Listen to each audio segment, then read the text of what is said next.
আসসালামু আলাইকুম viewers, Ryle BD ব্লগসে আপনাকে স্বাগতম। চলে আসলাম নতুন আরেকটি ভিডিও নিয়ে। Honor allrounder quality king Honor X6B।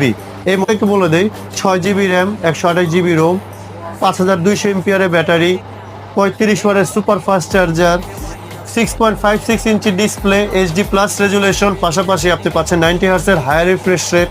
আবার ডিসপ্লে যে পিক নিট ব্রাইটনেস ব্যবহার করা হয়েছে 780 পিক নিট ব্রাইটনেস ব্যবহার করা। তার উপরে আবার হলো গিয়ে SGS 5 স্টার সার্টিফিকেট পাওয়া, যেটা নাকি 4 ফুট 5 ফুট উপর থেকে ফোনটা যদি পড়েও যায় তাও ডিসপ্লে ক্ষতিকারক ইয়েটা খুবই কম হবে, ডিসপ্লে ভাঙার সম্ভাবনা খুবই কম। তো অল ওভার যখন হিসাব করবেন না, মানে এই ফোনটা বাজেট কিং, এই যে অলরাউন্ডার কোয়ালিটি কিং যে বলা হয়েছে, একদম বেস্ট চয়েসের মধ্যে পড়ে এই ফোনটি। আপনারা চাইলে সরাসরি আমার শপে এসে নিতে পারেন। আমার শপের যে অ্যাড্রেসটা সেটা আমি বলে দিচ্ছি, ঢাকা গ্রেট ওয়াল শপিং সেন্টার সদরঘাট। আপনি 310 নম্বর শপ, রাজ টেলিকম, গ্রেট ওয়াল